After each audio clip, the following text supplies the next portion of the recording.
எல்லாருக்கும் வணக்கங்க. இன்றைக்கி ஒரு சூப்பரான நடுவரை என்னென்னு பார்த்தீங்கன்னா, ஒரு கத்திரிக்காய், பெரிய கத்திரிக்காய் தான். ஆனால் கத்திரிக்காய் இனி நான் கையாலே பறிக்க மாட்டேங்க. ஏன்னா அப்படி பறித்து பெருசு பெருசாக காய்க்கிற 2, 3 செடி காய்ஞ்சு போச்சு. மனசு ரொம்ப கஷ்டமாக இருக்குது. அது கூட பார்த்திங்கன்னா கொஞ்சம் வெண்டைக்காய். வெண்டைக்காய்க்கு எனக்கு பஞ்சமே இல்லை. ஏன்னா எப்போயும் நிறைய காய்ச்சிருக்குது இல்லைங்களா. அதுக்கப்புறம் தக்காளி, ஒரு 3 தக்காளி மட்டும் இன்றைக்கி சமையலுக்கு மட்டும் பறிக்க போகிறேன். ஏன்னா ஏற்கனவே பறித்து நான் வீட்டில் வச்சுருக்க தக்காளி நிறைய இருக்குது. அதுக்கப்புறம் செடியோட செடியாக வளைஞ்சி மாடி தோட்டத்துக்கு வந்திருக்கிற மாங்காயில் 2 மாங்காய் அறுவடை பண்ணிக்கிறேன். அதுக்கப்புறம் இது வந்துட்டு கருணக்கிழங்கு, பெரிய கருணைங்க. தக்காளி பாக்ஸ் இருக்கு இல்லைங்களா, அதில் வச்சுருந்தேன். அது மழையில் பார்த்திங்கன்னா நல்லா உலையாயிடுச்சு.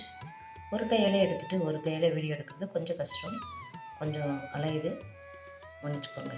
நான் அறுவடை பண்ணேன் கருணக்கிழங்கு, கத்திரிக்காய், மாங்காய், தக்காளி, வெண்டைக்காய். இந்த பதிவு பிடிச்சா லைக் பண்ணுங்கள், ஷேர் பண்ணுங்கள், மறக்காமல் சப்ஸ்கிரைப் பண்ணுங்கள். நம்ம சேனலுக்கும் சப்போர்ட் பண்ணுங்கள்.